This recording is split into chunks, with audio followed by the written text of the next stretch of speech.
Presentamos 24 Central.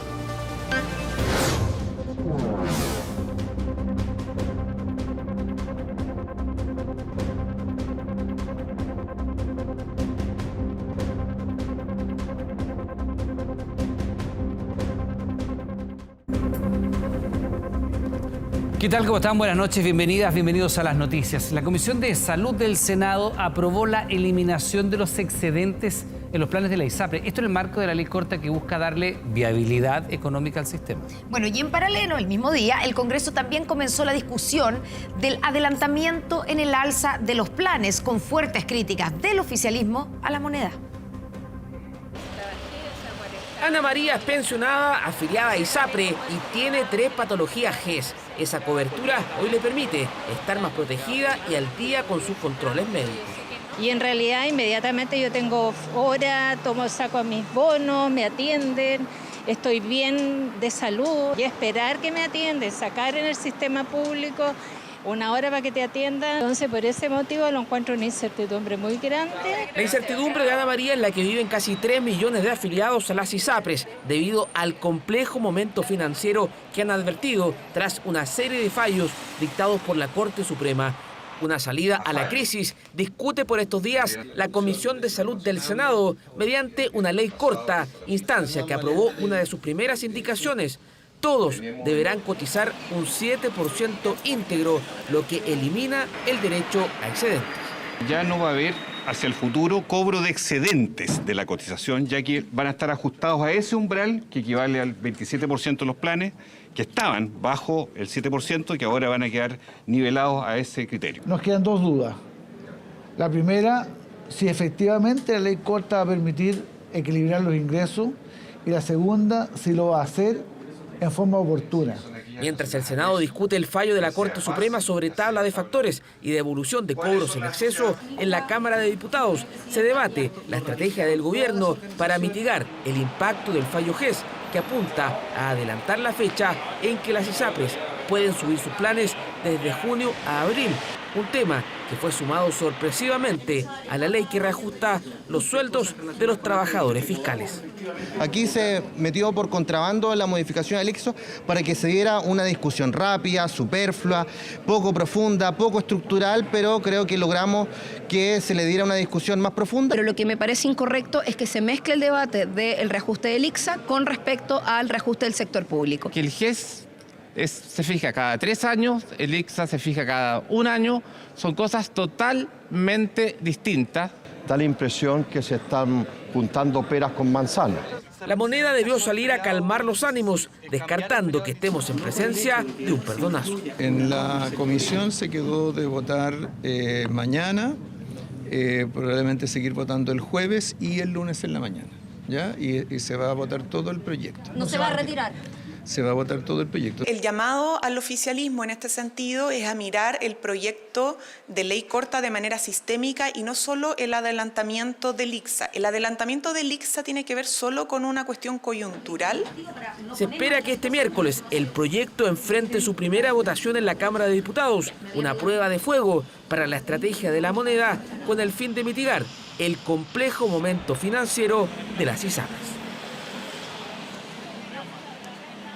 Estamos viendo 24 Central. Chile elige plebiscito 2023.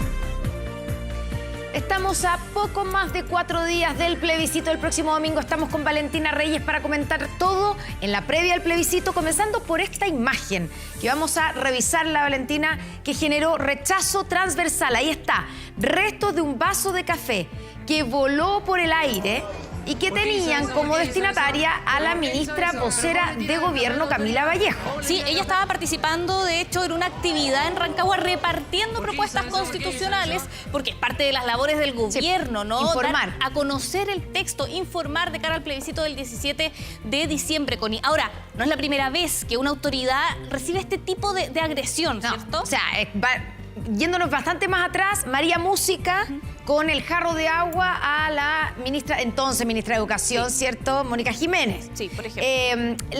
Al presidente Gabriel Boric también le tiraron una piedra en Coquimbo, creo que fue. Sí. El presidente Sebastián Piñera, ¿te acuerdas? En La Moneda. En el Palacio de la Moneda. En el Palacio de la Moneda, que alguien también le tiró con una botella de agua. Un chorro de agua, de hecho captado por imágenes de Carlos Chávez, camarógrafo de La Moneda. Se suma esta agresión en Rancagua a la ministra Ahora, Vallejo. eso no quita que es condenable completamente, ¿cierto? Pero digamos, no es la primera vez que a una autoridad se le agrede de esta manera. Exacto, pero hubo reacciones, todo esto en el contexto también de lo que va a pasar el domingo 17 de diciembre en este plebiscito constitucional. Vamos a ver la nota de Agustina Álvarez, que nos cuenta más de este tema y datos importantes también del plebiscito. ¿Por qué hizo eso? ¿Por qué hizo eso? Ocurrió en plena Plaza de los Héroes en Rancagua, restos de un vaso de café lanzado intencionalmente al grupo de personas que lideraba la ministra Camila Vallejo. La secretaria de Estado se encontraba en la región de O'Higgins entregando información y textos constitucionales por la elección de este domingo. Momento escogido por esta mujer para intentar agredir a la ministra, acción que terminó con la intervención de carabineros. No me di cuenta, la verdad, estaba aquí mucho cariño de la gente, muy buena recepción. El café no llegó a la ministra, sí, según señaló a quienes la acompañaban en su actividad, agresión que acompañó con algunos insultos. Todo quedó detallado en un parte policial que consignó la detención por atentar contra la autoridad. Ay, por favor, estoy súper preocupada, súper preocupada. A 5 días de la elección, la ministra ha sido protagonista por la pugna que la ha enfrentado con las voces que aseguran que en el plebiscito también se evaluará la gestión de la administración Boric.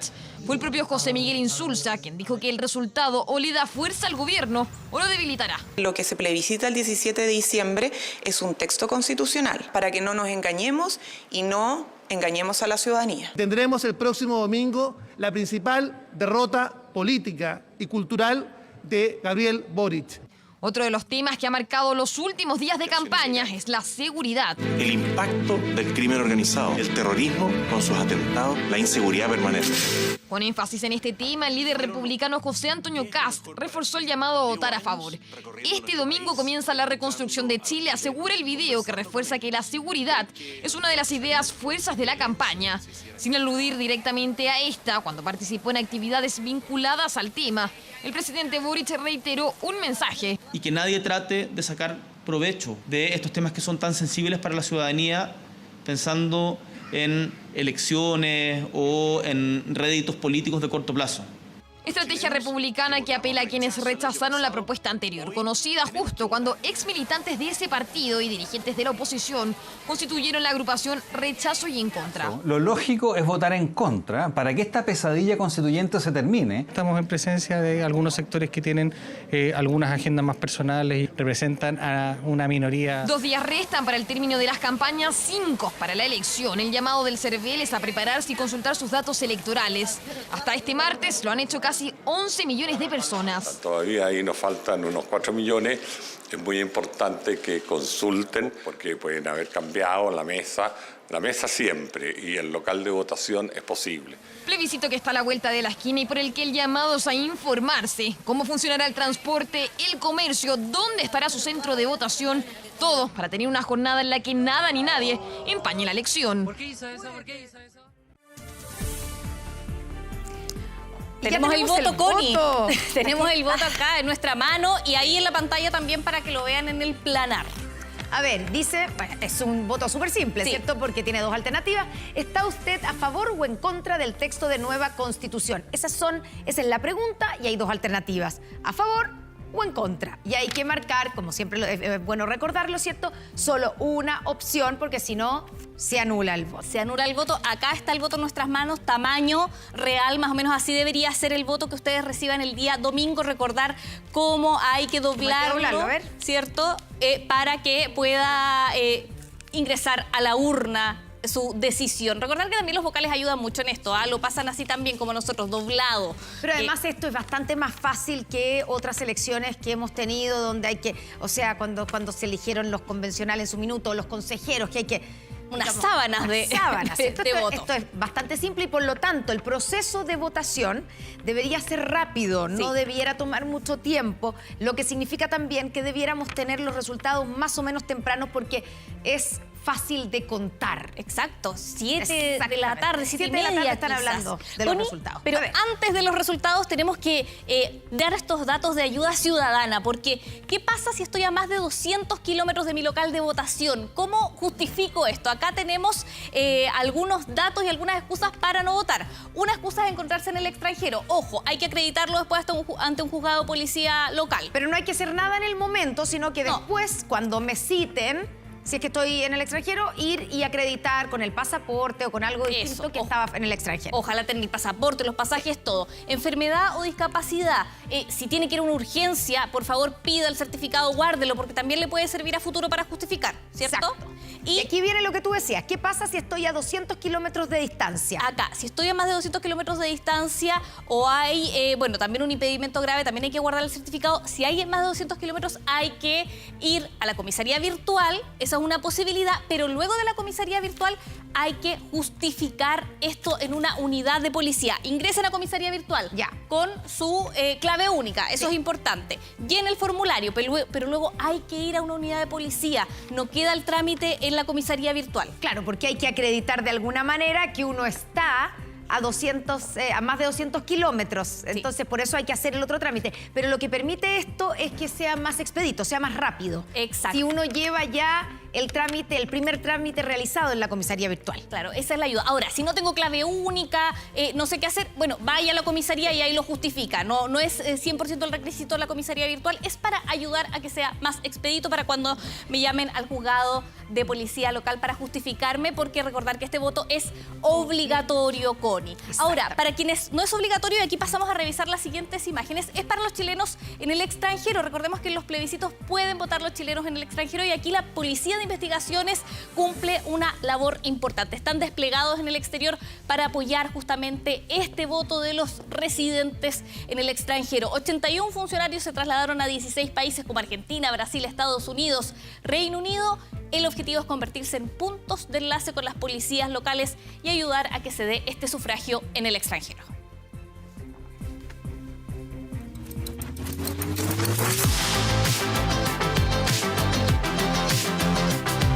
¿Les podría hacer una pregunta? ¿Cuántos parlamentarios cree usted que debería tener el Congreso? Yo creo que la mitad. Los que sean suficientes para controlar bien las leyes. Menos es más, dicen por ahí. ¿Qué crees tú que debería cambiar de la política en Chile? Que trabajes por la gente. O el nepotismo. Que no sean corruptos. Claro, hemos hablado, vale, aquí, es cierto, en Camino al Plebiscito, de las propuestas de salud, de educación, pensiones, pero nada de esto es posible, ¿cierto?, si no es con acuerdos. ¿Y cómo se logra acuerdos? Finalmente es a través del sistema político, de las herramientas políticas en el Congreso y también en el Ejecutivo. ¿Qué dice eso? ¿Qué dice sobre el sistema político, que es el llamado como herramienta, ¿cierto?, la sala de máquinas de la propuesta constitucional? Sí, pasemos a revisar nuestro último capítulo de Camino al Plebiscito, donde hemos estado revisando el texto y la propuesta constitucional. Vamos al artículo 91, donde se habla del presidente y presidenta de la República, del Poder Ejecutivo, donde personificamos un poco los artículos. El requisito para ser presidente, la edad mínima es 35 años y lo personalizamos en Gabriel Boric porque ha sido uno de nuestros casos íconos de y fue la elegido edad, ¿no? con 35 años. Exacto. Asumió con 36, ¿te acuerdas? Porque está de cumpleaños en febrero. Justo un mes exactamente. Antes. Entonces, aquí se mantiene esto que tiene la Constitución vigente, que permitió, por ejemplo, que Gabriel Boric fuera presidente. Avancemos en la siguiente estación para ver qué pasa con el Poder Ejecutivo. Duraría 4 años en el cargo, igual que ahora, sin reelección inmediata, pero puede tener reelección después, como fue el caso de Michelle Bachelet y Sebastián Piñera, ¿cierto? Que no fue consecutivo, sino que tuvieron una pausa de 4 años. Exactamente, pero ¿qué pasa con los mismos que estamos mostrando, ¿cierto? A los dos expresidentes que han tenido 2 mandatos, ¿podrían ser reelectos un tercer mandato? O sea, ¿podrían presentarse por tercera vez? No, es solo 2 periodos máximos. Y hablamos con algunos de los comisionados de este proceso y nos decían que a pesar de que no está tan claro en el texto, por ejemplo, tanto Piñera como Bachelet, si esto se aprueba, no podrían postular a un tercer periodo, no podrían ir a una candidatura para ser presidentes por una tercera oportunidad. Por eso también lo personalizamos en ellos para dar los ejemplos de lo que incluye esta propuesta. Pero Connie, esta propuesta también tiene mucho del Congreso Nacional. hay varios cambios. Está el umbral del 5%, ¿cierto? Porque la idea, y hay una especie de acuerdo o de diagnóstico transversal, que es importante disminuir la fragmentación que hay en el Congreso. O sea, por ejemplo, disminuir la cantidad de partidos y que esto permitiría mejorar la gobernabilidad. Sí, para llegar a acuerdos, ¿no? También se disminuye el número de diputados. Josefa Budnik tiene la nota para contarnos en qué consiste este cambio en el Congreso, que es el lugar donde se aprueban las leyes. Salud, educación, pensiones, todo pasa por ahí. Vamos a ver la nota.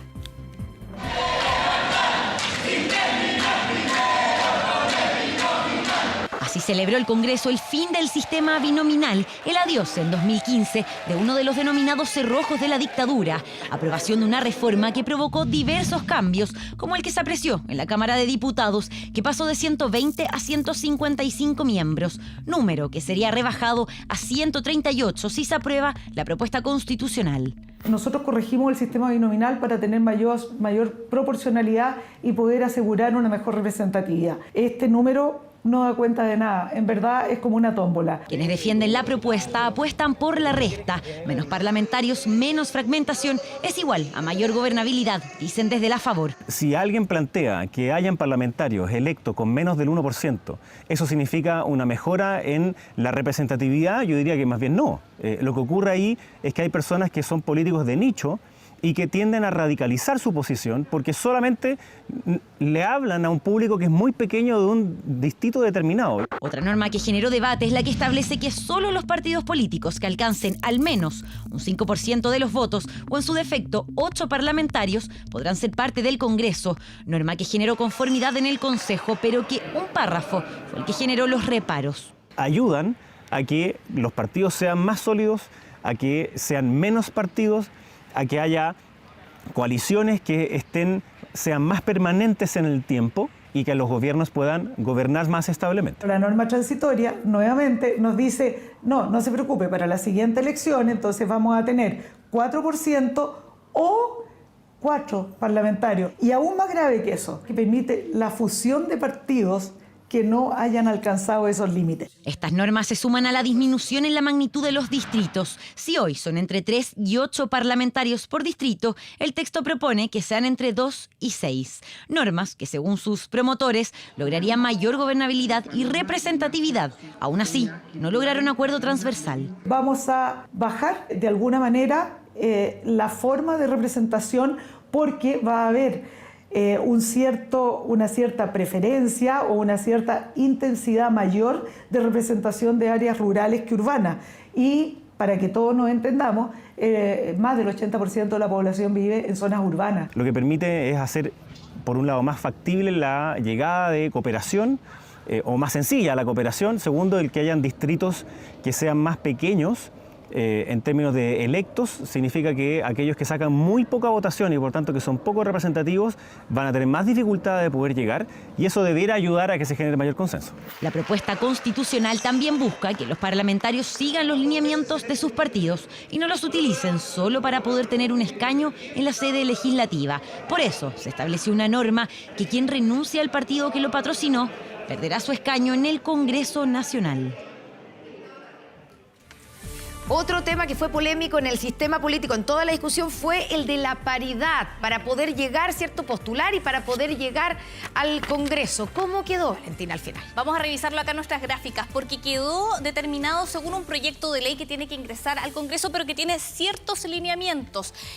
No queda 50 y 50. Lo que queda es que ningún sexo, ni hombres ni mujeres, pueden sobrepasar este porcentaje. O sea, si hay más de 60% de mujeres, hay que regularlo para que sea solo 60% de mujeres y 40% de hombres. Claro, tú decías, no queda 50 y 50 como ha sido en el caso del Consejo Constituyente y anteriormente a la Convención, que era una paridad 50 y 50, ¿cierto? Exacto. Pero esto también es paridad de salida, no solo de entrada, como tenemos hoy día. ¿Cierto? De salida es corregir cuando ya tenemos la elección lista, ahí se corrige cuántos hombres y cuántas mujeres quedan justamente en este puesto del Congreso Nacional. Pero esto es por 2 periodos. Claro, es transitorio. Es transitorio. Por 2 ciclos electorales. No es eterno, no queda para siempre. De hecho, acá ni el a favor ni el en contra están tan de acuerdo con cómo quedó esta propuesta sobre la paridad. Y lo último que revisamos sobre este sistema político es sobre el sufragio. ¿Cómo queda el sufragio? Este domingo tenemos, por ejemplo, ejemplo, voto obligatorio. Pasemos acá a la siguiente. Veamos, a ver. Para conocer nuestro planar. La propuesta también habla de voto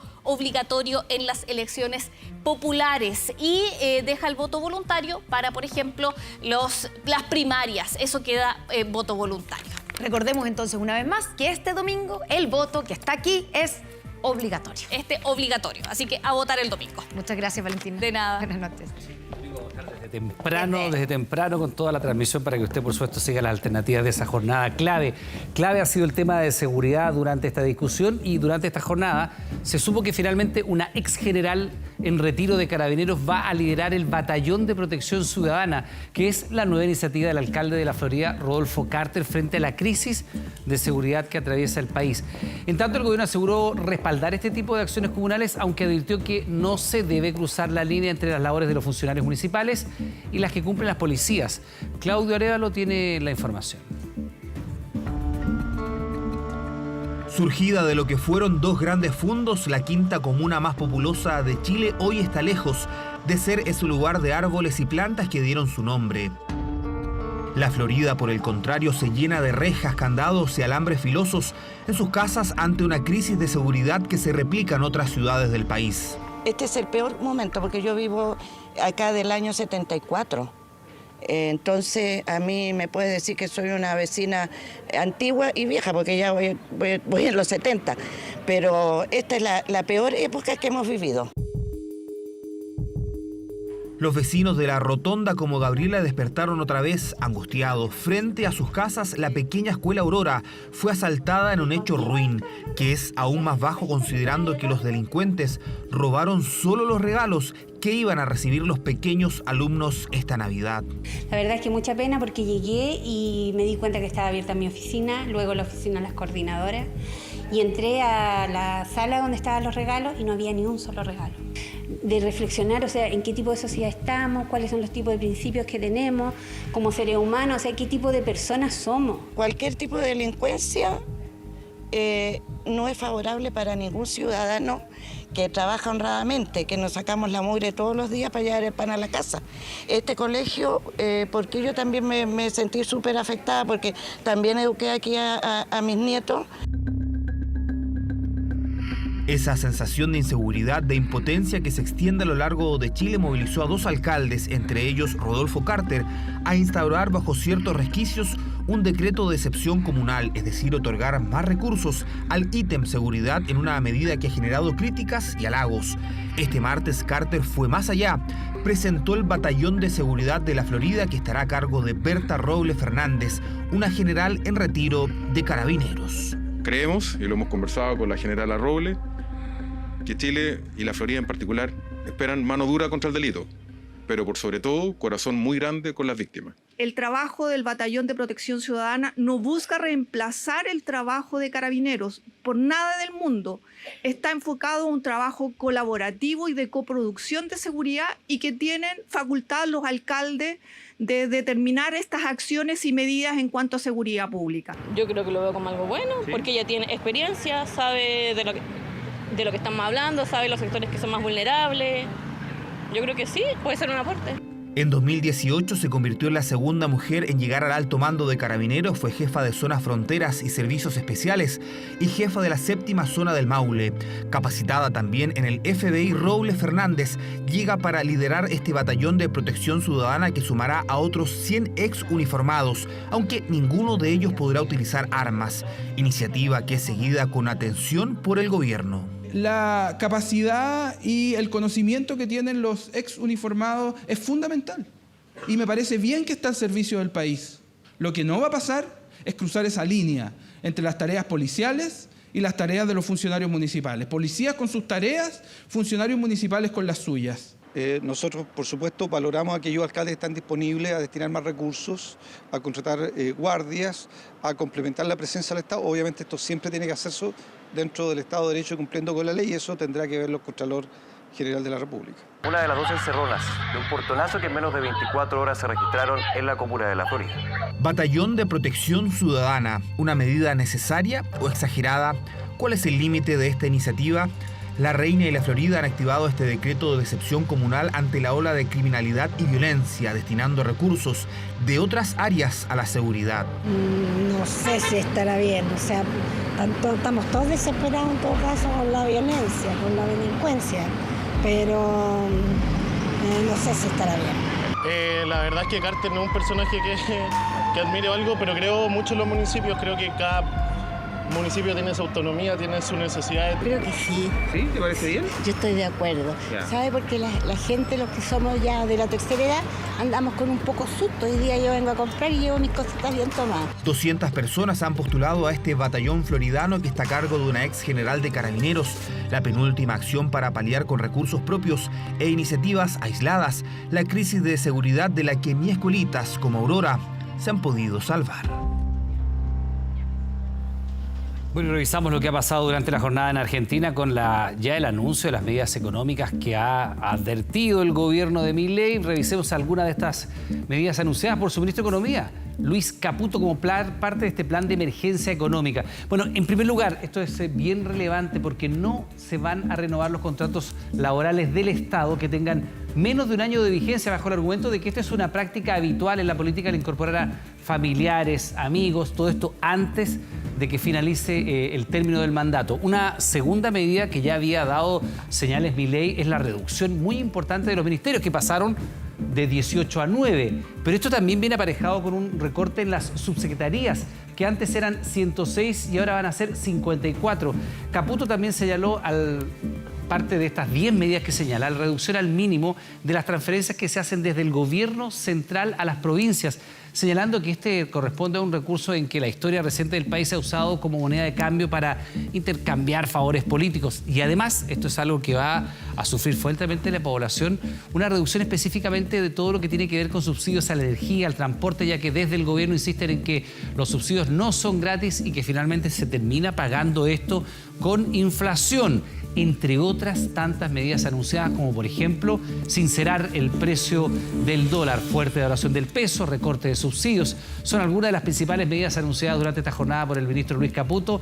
Vamos a tomar contacto con nuestra enviada especial en Buenos Aires, Andrea Aguilar, con los detalles y ya las reacciones, Andrea, para este plan que tiene 10 puntos, 9 como medidas de shock y 1 que tiene que ver con, si tú quieres, amortiguar un poco los efectos de esto mismo.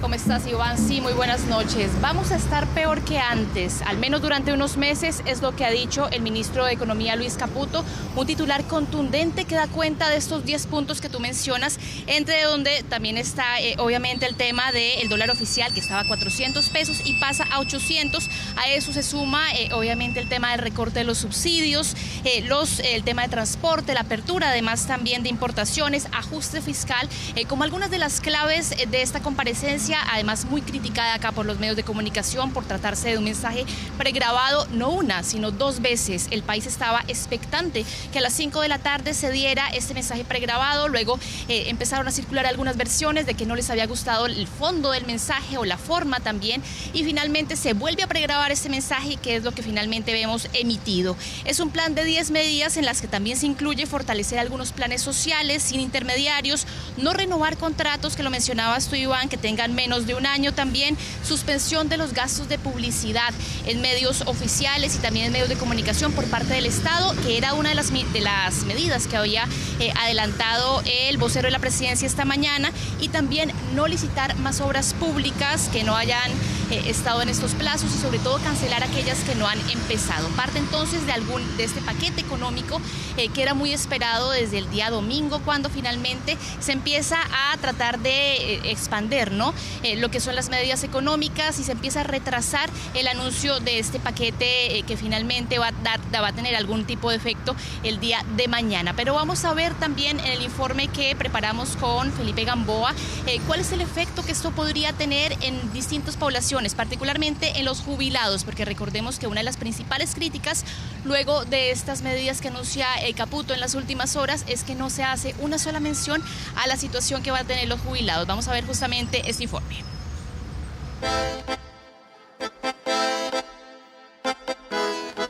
Huevos, carne, pollo o fideos. A donde se mire, el costo de los alimentos en Argentina ha tenido un incremento constante en los últimos meses. Un panorama que podría empeorar tras el fin del congelamiento de precios y el anuncio de nuevas medidas. Está todo caro, la comida carísima. Por suerte todavía podemos pagarla, pero hay gente que come una sola vez por día. Un ejemplo, en su casa, ¿cuánto se usaba, por ejemplo, antes para hacer la compra y ahora? ¿Cuánto es el incremento que usted ha sentido? Y un 100%. Celia viene a comprar frecuentemente a este mercado, para ella y para su marido, pero ha perdido la noción de cuánto valían sus compras solo unas semanas atrás, debido a la inflación que ya acumula más de 140% interanual, aunque espera que eso cambie. Pero por suerte cambiamos de gobierno a ver si se arregla el país. Una esperanza que también tiene Mateo, un jubilado que asegura que no le interesa la tendencia política del nuevo gobierno, solo que logre mejorar la calidad de vida de los argentinos. Soy totalmente apolítico, pero este hombre sí. Este hombre le tengo fe. Creo que va a hacer las cosas bien y estoy dispuesto a aguantarme. Y es que la jubilación mínima en Argentina se va como arena entre los dedos cuando se trata de llegar a fin de mes. Mi jubilación, 180.000 pesos. Trabajando 45 años. ¿Y cuánto le alcanza? ¿Cuánto le cuesta vivir, comprar lo que estaba haciendo hace un momento? Y lo hago porque mi hijo me ayuda. Un drama que no deja indiferentes a algunos locatarios que hacen un esfuerzo heroico por no subir sus precios y a la vez mantener a flote sus negocios. Todavía se está manteniendo el precio de hace unas semanitas atrás. No lo hemos aumentado nosotros, pero las cosas a nosotros sí nos han aumentado. Pero ¿qué pasa? No podemos aumentar porque tampoco podemos matar a la gente. Este martes fueron anunciadas finalmente las medidas económicas de Javier Milei, en medio de una expectación sin precedentes. Dijimos 17:30 habla Caputo, 17:30 no, 17:45, dijimos bueno, lo esperamos 15 minutos, sí. Estiramos un poquito, 17:45 tampoco, son 17:55 y sigue sin hablar. Vamos a sincerar el tipo de cambio oficial. Tipo de cambio oficial va a pasar a valer 800 pesos para que los sectores productivos tengan los incentivos adecuados para aumentar su producción. Luis Caputo, el nuevo ministro de Economía, fue el encargado de revelar qué piensan hacer para combatir la crisis de un país con más del 40% de su población en la pobreza. Es decir, vamos a estar durante unos meses peor que antes, particularmente en términos de inflación. Y lo digo así porque, como dice el presidente, es preferible decir una verdad incómoda que una mentira confortable. Medidas que habían sido anticipadas por el vocero de gobierno Manuel Adorni, quien afirmó que la foto que ven actualmente de Argentina es crítica. Hacer lo imposible en el cortísimo plazo, no solo por cumplir lo prometido desde ya, sino por evitar la catástrofe. El fantasma de la hiperinflación que el país trasandino sufrió hace más de 30 años asusta a quienes vivieron con un aumento de precios de más del 3.000%, que parece poco comparado con el 15.000% al que, según el presidente Milei, se podría abocar su país. La realidad es que hay situaciones, hay características bastante parecidas a lo que fue el año 1989. Creo que la diferencia está en que ha ganado la elección un presidente que tiene claro lo que habría que hacer para evitar llegar a ese escenario. Un escenario complejo, admiten los economistas, que han advertido que la dolarización no se podrá concretar en el corto plazo, como se prometió en campaña, y que los discursos proselitistas incendiarios ya no tienen cabida en esta nueva etapa. El cuadro de la situación es bastante complicado porque además hay toda una cantidad de variables macroeconómicas que están muy desalineadas y que han quedado reprimidas de alguna forma por el gobierno saliente, que el gobierno actual va a tener que tratar de corregir para poder generar otro rumbo macroeconómico. Este miércoles se verá en los mercados el primer impacto real de las medidas económicas del gobierno libertario, que llevaban operando varios días como si fuera feriado cambiario, a la espera de una hoja de ruta para entender cómo funcionará la economía en la era de Javier Milei. Y de vuelta aquí en nuestro país, este martes se registró la cuarta balacera cercana a una feria navideña en la región metropolitana, en un intento de robo en La Pintana que terminó con la víctima herida. Un alto poder de fuego que las autoridades buscan combatir también con la incautación y destrucción de armas.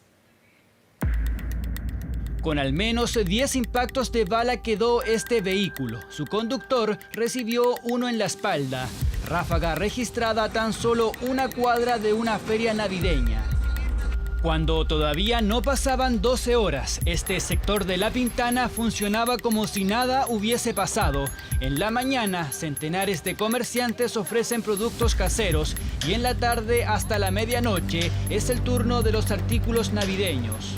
Ya no podemos ir ni a la feria navideña, tenemos que andar escondidos aquí. No puede ocurrir eso porque hay niños chicos, todo eso. No, aquí siempre pasa aquí, sobre todo en esta feria, así que no es novedad. En veces tocan niños o personas que no tienen nada que ver.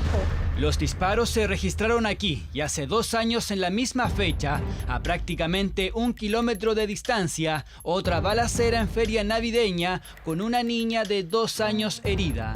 La pequeña recibió un disparo en el tórax, estuvo horas en riesgo vital. La bala perforó su pulmón, pero logró recuperarse. Uno sale a trabajar pero arriesgándose porque no sabe lo que va a pasar. Pues perjudica porque la gente le da miedo a salir después, pues entonces ahí uno hay que ir en los puestos esperando que pase la gente. Como Fresia, son miles de feriantes que trabajan en La Pintana, sin contar a quienes venden en espacios informales o los denominados coleros. Esta última balacera, en tanto, ocurrió a 1,5 kilómetros de otra registrada el sábado. En La Pintana hay cerca de 19 ferias navideñas, con más de 10.000 puestos este año, mucho más que antes, lo que habla de la necesidad de las familias por generar recursos, pero eso también implica aumentar la seguridad en las calles. En 3 días ya van 4 casos de balaceras en cercanías de ferias navideñas en la región metropolitana, situaciones que reflejan una vez más el alto poder de fuego de grupos criminales. 25.015 armas fueron destruidas este martes, la cifra más importante desde 1990, cuando comenzó a realizarse esta campaña.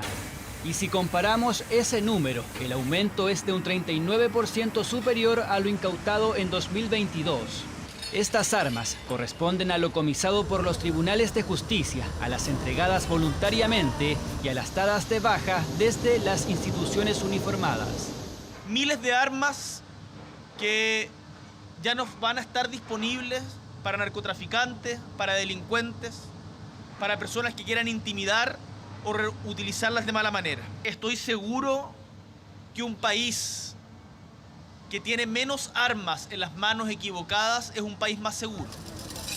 Las armas fueron fundidas y se convertirán en productos de acero con las huellas de carbono más bajas de la industria a nivel mundial. Perfectamente una de ellas podría haber estado vinculada a un tiroteo en alguna feria navideña. De los 4 de estos días no hay pistoleros detenidos.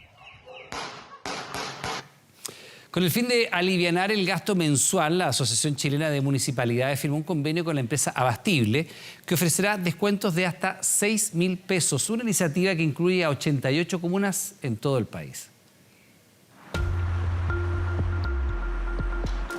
Su precio se convirtió en un verdadero dolor de cabeza en el último tiempo, y es que el gas es un gasto mensual que impacta de lleno en el presupuesto de las familias. En el verano se gasta menos porque uno ocupa menos el califón para bañarse, pero en invierno el califón es el que más gasta, se ha notado. O sea, igual llegamos a fin de mes medio apuraditos. O sea, hay que trabajar más de lo normal para poder subsanar esos gastos extraordinarios. Por lo mismo, se siguen buscando alternativas para abaratar costos, y la última es un acuerdo entre la empresa Abastible y la Asociación Chilena de Municipalidades. De este convenio esperamos alcanzar a más de 440.000 hogares. En este contexto, si uno ve el total de vecinos posiblemente beneficiados, estaríamos bordeando los 2 millones de personas beneficiadas con este servicio. En el convenio, las personas podrán acceder a importantes descuentos. En el caso del gas de 5 kilos, las 2 primeras compras tendrán una rebaja de 2.250 pesos y posteriormente de 1.500 pesos,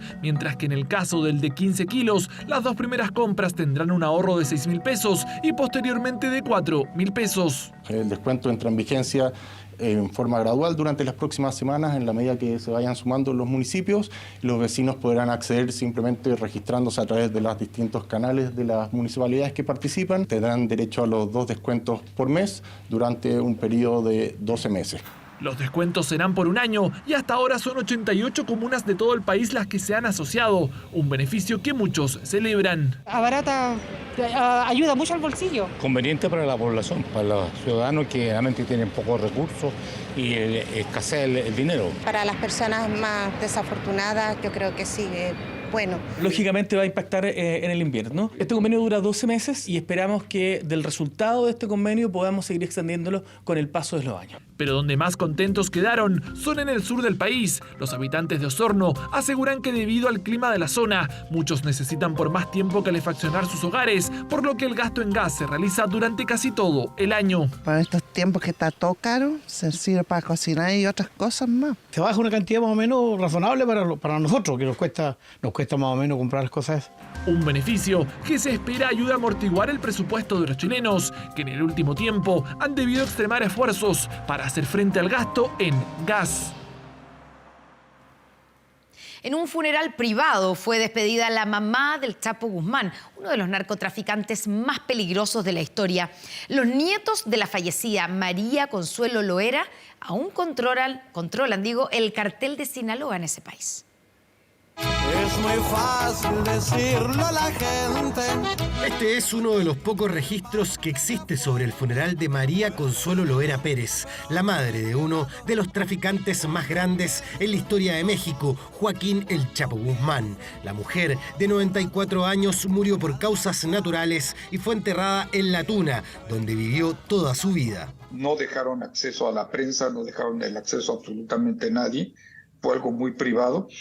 Y lo que nunca se supo es si en este evento privado llegaron algunos de los 10 hijos del Chapo, bueno, que era su abuela, ¿no? 3 de los 10 nietos que heredó Consuelo Loera Pérez del Chapo Guzmán son los actuales cabecillas del cartel de Sinaloa: Iván Archibaldo Guzmán Salazar, Jesús Alfredo Guzmán Salazar y Joaquín Guzmán López, o también conocidos como los Chapitos, manejan desde la clandestinidad el cartel de drogas, que hoy se ha especializado en el tráfico de fentanilo. A ellos se suma Ovidio Guzmán López, detenido y extraditado a Estados Unidos. Son parte muy importante de la estructura de liderazgo del cártel de Sinaloa. Es la nueva generación la que viene a tomar el poder tras la detención de su padre. Esta imagen del presidente López Obrador conversando con María Consuelo Loera causó polémica en México en 2020, cuando ella le pidió que la dejaran visitar a su hijo preso en Estados Unidos y a quien ella consideraba inocente, algo que fue rechazado por las autoridades norteamericanas. El mandatario mexicano también se refirió al fallecimiento de la madre del Chapo. Cualquier ser humano que pierde la vida merece respeto y también consideración a sus familiares, a todos. María Consuelo Loera vivía en la denominada Casa Rosada de La Tuna, lugar donde se convirtió en objeto de otros carteles que buscaron más de una vez secuestrarla o asesinarla. Por ahora no hay muchos detalles de cómo fue su funeral, ya que hombres armados que no pertenecían a las fuerzas de seguridad se encargaron que solo los más cercanos la pudieran despedir en su natal La Tuna. Y acá en nuestro país, fíjese que durante semanas seguimos la huella de un misterioso hombre que se hace pasar por el propietario de diferentes propiedades para luego ponerlas en arriendo. Con su mecanismo, prácticamente no deja rastros de sus estafas. Sin embargo, el equipo de Informe 24 logró ir tras sus pasos. Lo vemos en el siguiente reportaje de Diana Allendez y Luis Soto. Un modus operandi con el que se aprovechó de la necesidad imperiosa de sus víctimas por buscar un lugar donde vivir. Se las ingenió para arrendar propiedades por día y luego hacerse pasar por el dueño para concretar su estafa. Uno no duda en ningún momento porque te pasan las llaves del departamento, tú firmas el contrato y tú te quedas dentro del departamento. Y estuve 3-4 días en el departamento. El dueño contesta y dice que, muy enojado, que no me conocía, que no sabía quién era yo.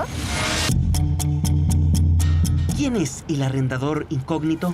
Seguimos su pista y los rastros que fue dejando en cada estafa que cometió. Suplantó identidad, por eso nadie sabe su nombre real, pero sí su apariencia. ¿Reconoce a esta persona? Sí. Él es el que arrenda. Sí, es el mismo con el que firmé el contrato.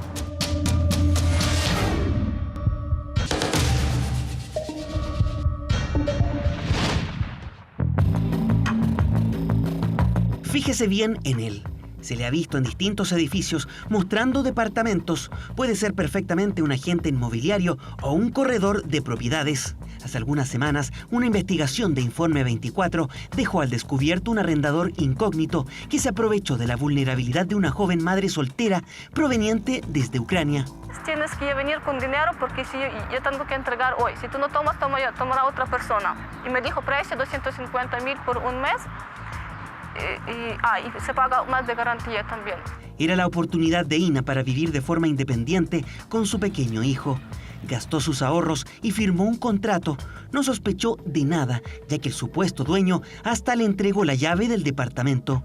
Al día siguiente descubrió que otra persona era la verdadera propietaria del inmueble. Eso quiero mucho que encuentre a esa persona. Tengo mucha rabia, enojada con esa gente que no tiene ni pena ni corazón, porque yo le dije a esa persona que tengo un hijo pequeño, que estoy acá sola. Su caso destapó un nuevo modus operandi. El arrendador incógnito había reservado la propiedad por un día a través de una aplicación digital. Le pagó en efectivo al dueño para no dejar rastro y posteriormente estafó a la joven ucraniana. Firmó el contrato con el nombre de Sergio Moya Valenzuela, quien al recibirnos descubrió que su identidad había sido suplantada. No sé si ese es tu root. Claro que es mi root, pero esa no es mi firma.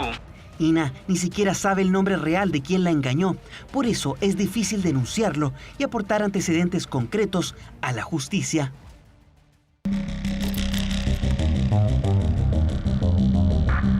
El arrendador incógnito se encargó de no dejar rastros. Al menos eso creíamos. La tarde que estafó a Ina, le pidieron anotar su nombre en la conserjería. Ahí se registró como Raúl Bucarey. El estafador no contaba con que el verdadero Raúl Bucarey se iba a contactar con nosotros. Mira, yo de esto me enteré por el reportaje que hicieron ustedes. Ahí es donde me entero de que estaban usando mi nombre. La misma persona que me arrendó a mí fue la que se inscribió en el libro de visitas con mi nombre.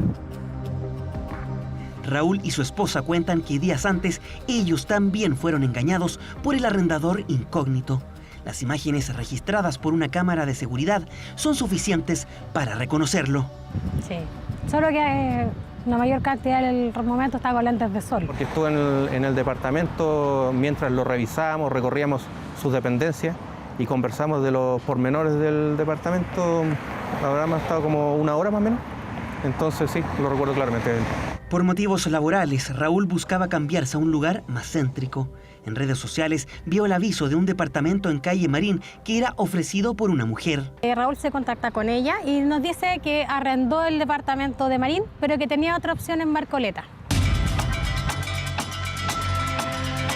Estamos en Marcoleta con Carmen. La misteriosa mujer citó a Raúl y a su esposa a esta esquina. En este lugar les comunicó vía WhatsApp que sería su marido quien finalmente cierra el trato. El hombre se presenta nuevamente como Sergio Moya y los hace pasar al edificio. Y nos ofrece ingresar al departamento, nosotros ingresamos al departamento, él saluda a la conserjería como si viviera toda su vida ahí. Llegamos, nos pasa las llaves del departamento, entramos, todo ni un problema. Entra con la llave, me muestra las dependencias, me indica los servicios por los que cuenta el departamento y la verdad es que se manejó tan bien que yo en ningún momento dudé de que él fuese el dueño. En el mismo departamento llegaron a un acuerdo y firmaron un contrato tipo. Tengo que hacer transferencia. Como eran cuentas nuevas, no podía depositar la totalidad, que eran alrededor de como 700.000 y algo. Finalmente le pagaron y se mudaron a su nuevo departamento. Nosotros estuvimos yendo a este departamento en Marcoleta durante casi una semana, cuando un día llega Raúl del trabajo y le dicen que no puede subir porque el verdadero dueño del departamento había prohibido el ingreso de cualquier persona al departamento. Se me vino un poco el mundo abajo porque nunca esperé caer en algo así. El departamento también era ofrecido por días a través de una aplicación digital. Acá se pueden ver a los verdaderos propietarios cuando reciben a nuestro arrendador incógnito, quien se presenta ante ellos como cualquier pasajero. Y no titubeaban porque ellos tienen la historia muy bien armada. O sea, tú haces cualquier pregunta y a ellos no te va a faltar la respuesta. O sea, ellos son muy concretos en lo que hacen.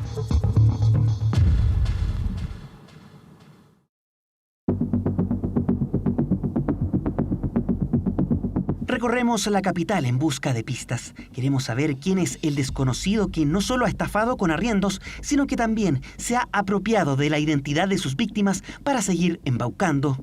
La estafa del departamento de Marcoleta es calcada a lo que le pasó a Ina, aunque hay una diferencia.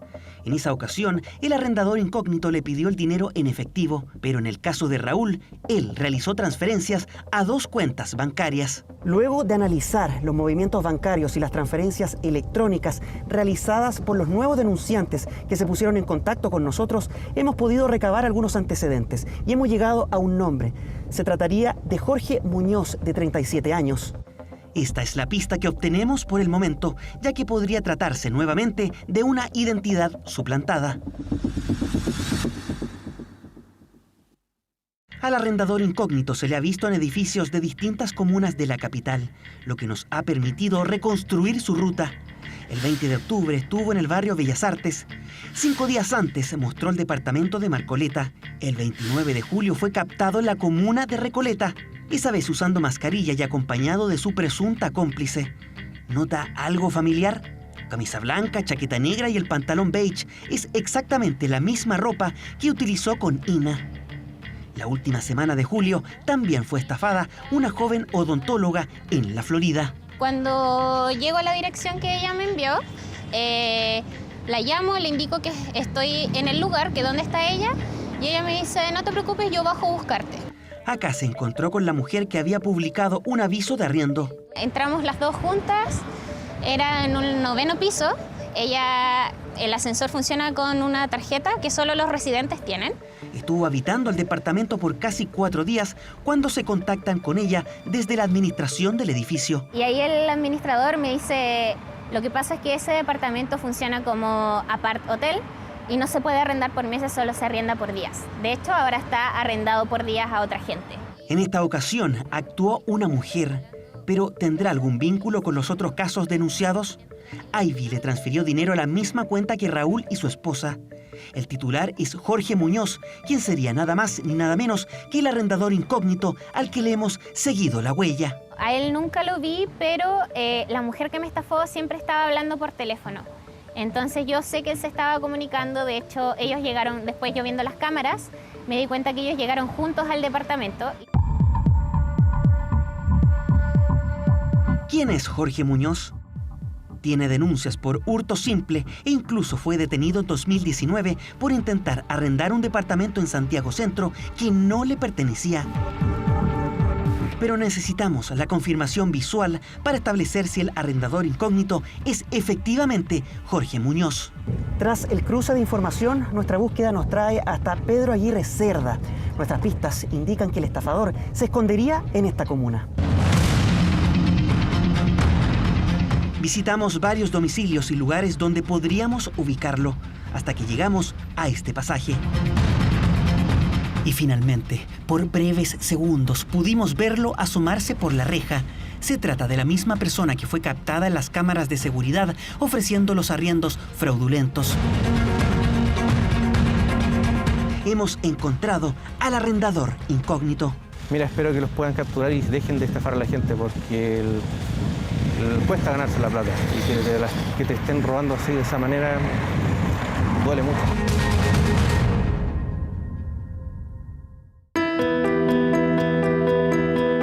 Ahora que tenemos certezas, le llevaremos esta información a la primera persona que se atrevió a denunciar al estafador. Han pasado casi 2 meses desde que Ina fue víctima de estafa. Quisimos juntarnos nuevamente con ella para saber cómo está y actualizar su caso. Ina, ¿cómo estás? Hola, buenos días. Estoy bien, gracias. ¿Cómo te ha ido? ¿Cómo has estado? Ya mejor, pasando con mi hijo, me siento mejor, más tranquila. Ya pasó más tiempo y sigo buscando opciones mejores para construir mi vida. Ina hizo la denuncia, pero dirigida a un RUT y un nombre que no correspondían, ya que el estafador suplantó la identidad de otra persona. Me presentó como en contrato su nombre, pero ya después descubrí que no es su nombre verdadero, Por eso yo así nunca sabía su nombre verdadero. Ahora podrá saber quién fue realmente la persona que la engañó. Hemos logrado identificar que él tiene 37 años. Él ha tenido algunos antecedentes policiales por hurto e incluso intentó hacer esta estafa al menos desde el 2019. Ya mucho tiempo, sí, mucha gente ya estafó, me imagino. Ina se sorprende con la información que pudimos recabar. Ahora podrá denunciar y aportar datos concretos para la investigación de este caso. Sí, yo estoy más tranquila que al fin hay algún como proceso avanzado y encontrar nombre, así como que no solo dejó al lado la investigación, sino hizo, ahora trabaja y me agradezco mucho por ayudarme a encontrar a esa persona y quiero hacer todo lo que puedo hacer de mí para ayudar a la investigación a encontrar a esa persona. Una pequeña luz de esperanza entre medio de los oscuros días que le ha tocado vivir desde que llegó a Chile, proveniente de un país en guerra. Los expertos llaman a tomar los resguardos correspondientes a la hora de firmar un contrato de arriendo y solicitar siempre un certificado de dominio vigente para no caer en las garras de falsos arrendadores. Bueno, ya pasan de las 22 horas. Aprovechamos de recordarle que a partir de estos momentos, Televisión Nacional de Chile está autorizada para transmitir programas para mayores de 18 años. Nació en los años 80 y se convirtió en uno de los asentamientos más emblemáticos de Chile y el más grande de Santiago. En el campamento Juan Pablo II nacieron historias marcadas por el anhelo de familias que lucharon durante décadas por la casa propia. Hoy, 140 de ellas ven su sueño hecho realidad. Mire. Don Manuel, le hacemos entrega de su llave de su casa. Adelante. Tengan la onda. Llegar a la edad que llegué aquí a vivir de 32 años y tengo 67, voy a tener. Y ahora estoy entrando aquí a mi casa. Es maravilloso, o sea, el sueño de toda mi vida. A todos quienes llegan a un campamento los une algo, no tener donde más vivir. Margarita y Manuel supieron de eso muy jóvenes y sin conocerse, pero ambos buscando un hogar, llegaron al mismo sitio, el campamento Juan Pablo II en Lo Barnechea. Nació en los 80s en el corazón de uno de los barrios más acomodados de Chile. Vivían en la calle Monseñor Escrivá de Balaguer, pero dentro de estas casas a veces no había ni para comer. ¿Qué edad tenías tú cuando llegaste acá? Yo era un lolo nomás, pues, hija. Yo tenía como 20 y tantos años nomás. ¿Llegaste solo o con tus amigos? No, llegué con la vieja. Fue un infierno porque no tenía dónde hacer más hoyo para el baño. No es chiste, yo no se lo doy a nadie. El campamento Juan Pablo II se convirtió en el más grande de Santiago, en uno de los más emblemáticos de Chile. En sus casi 4 décadas de historia albergó a cientos de familias, la mayor parte del tiempo estigmatizadas como foco de delincuencia. A eso se sumaron innumerables tragedias. Yo era muy feliz con mis niños, pero también pasamos angustia, pena, porque acá se salió el río, se llevó muchas casas. Nevazones que pasamos.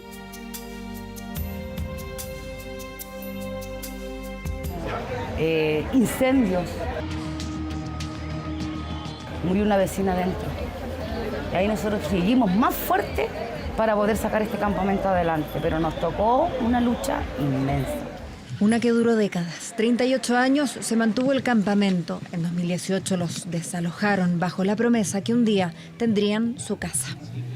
De los que casi la mayoría de las cosas, comedor, cocina, televisor, todo. O sea, quedamos a manos cruzadas. El más grande de los aplausos. Ese día llegó y en las paredes de sus nuevas casas hoy rebotan los aplausos de alegría.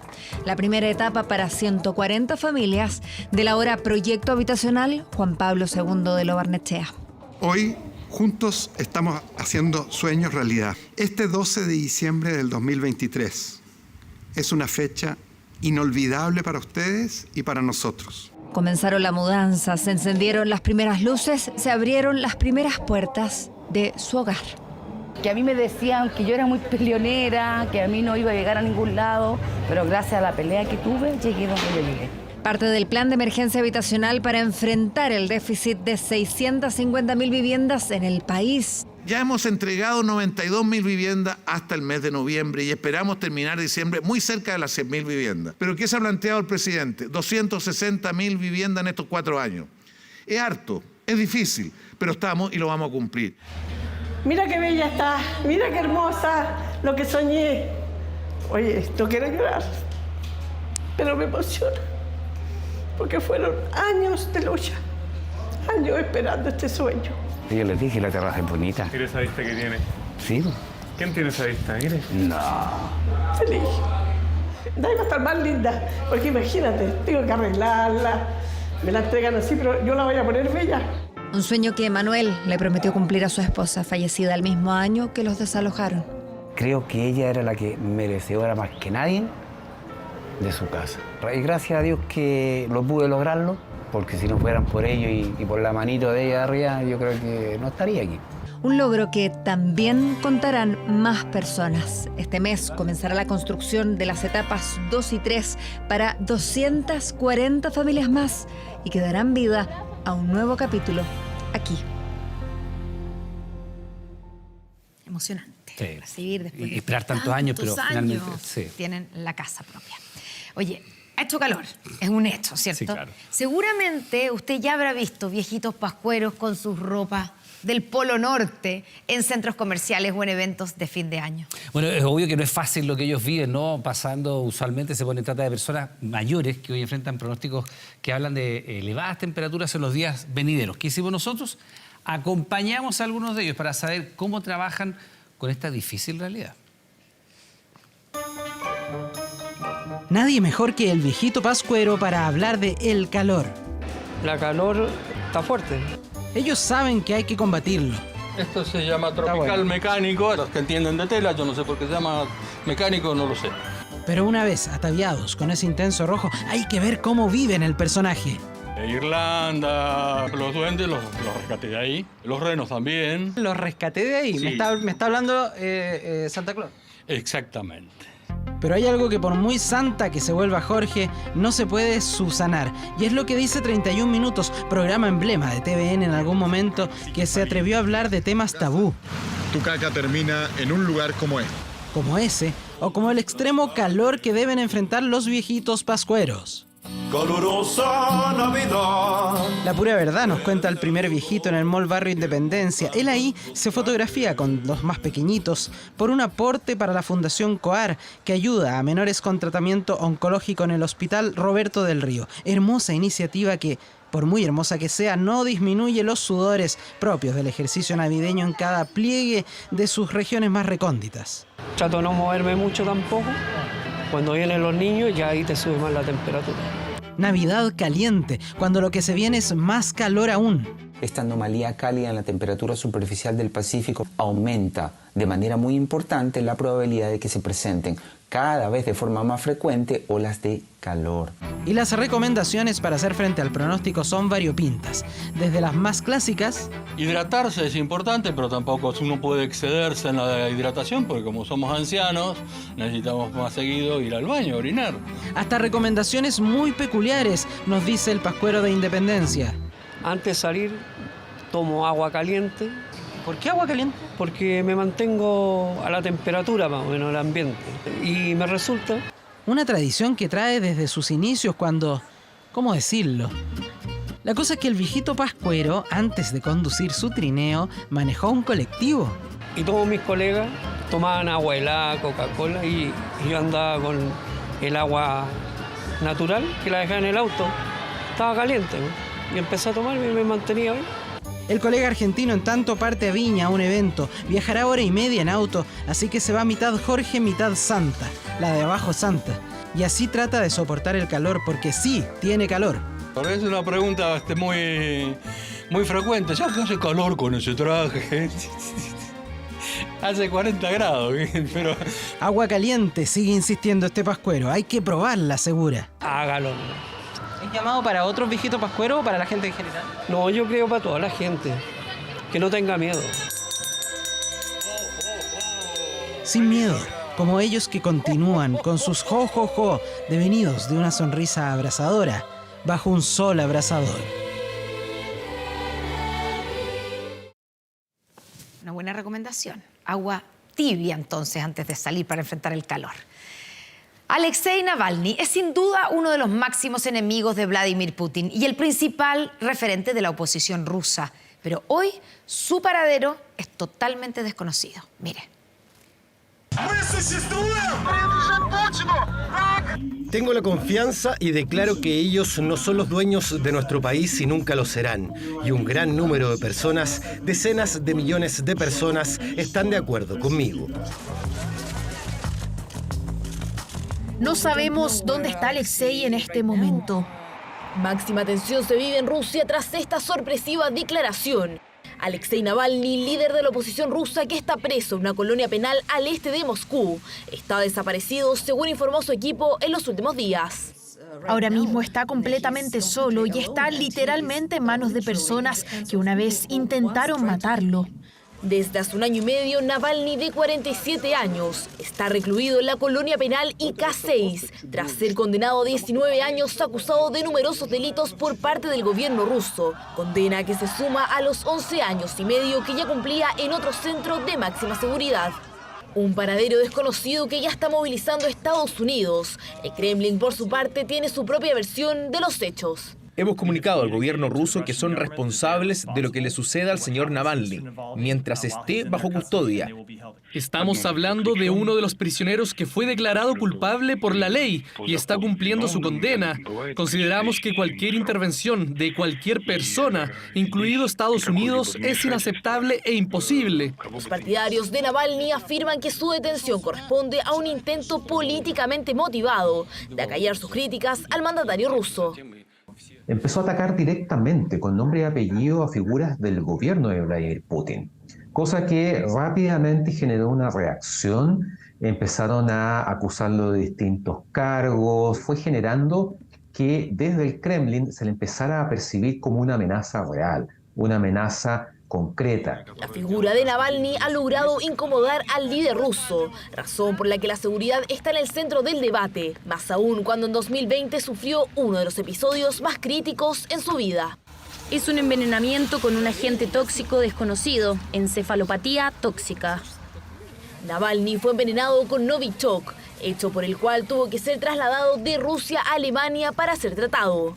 Convertido en uno de los mayores críticos a Putin, Navalny ha hecho campaña contra la invasión rusa a Ucrania y ahora, tras el anuncio de la intención de Putin de ser reelecto, llamó públicamente a votar en su contra. Los rivales potenciales de Vladimir Putin son figuras menores. Sin embargo, Navalny encarna algo que evidentemente inquieta a Vladimir Putin y es el hecho de que él ha sido un opositor constante. El paradero del líder opositor es un misterio y enciende las alarmas en la comunidad internacional. Por ahora se mantiene como la principal amenaza para el presidente ruso Vladimir Putin, pese a que no podrá competir contra él en las próximas elecciones de marzo. Nuestro país ha oído hablar de la omisión de denuncia. Bueno, ese es el nombre del posible delito que investiga la Fiscalía a cargo del caso Democracia Viva. Diversas autoridades del Ministerio de Vivienda están en la mira, entre ellas la ex subsecretaria Tatiana Rojas.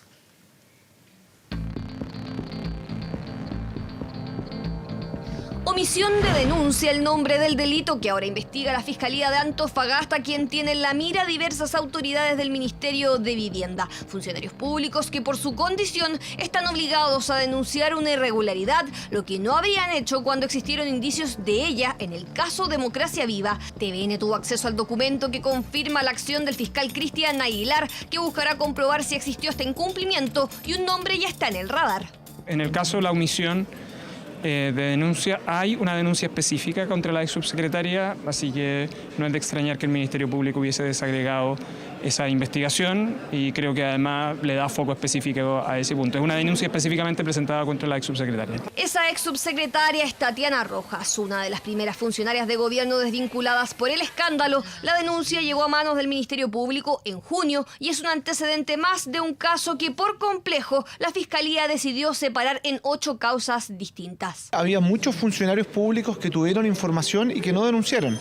Por ejemplo, la ex subsecretaria del MIMBU, por ejemplo, el mismo Miguel Crispi. Aquí hay responsabilidades tanto políticas como administrativas y también penales que tendrán que ser aclaradas por el Ministerio Público. Los antecedentes señalan de que efectivamente hubo funcionarios al interior del Ministerio de Vivienda que se enteraron con antelación respecto a estos temas y es necesario que den cuenta por qué no se llevó adelante la respectiva denuncia. La supuesta omisión de denuncia avanzará por camino separado a la investigación de los convenios entre Democracia Viva y el MIMBU. Allí la Fiscalía indaga los delitos de fraude al fisco, cohecho, tráfico de influencias, negociación incompatible y malversación de caudales públicos, entre otros. División de causas valorada entre quienes fueron parte de la comisión investigadora en el Congreso. Yo valoro el esfuerzo que está haciendo la Fiscalía para poder investigar hasta las últimas consecuencias y por lo mismo poder separar las investigaciones para que sea lo más acabado posible. El Ministerio Público tiene que hacer su trabajo, está investigando en estos momentos.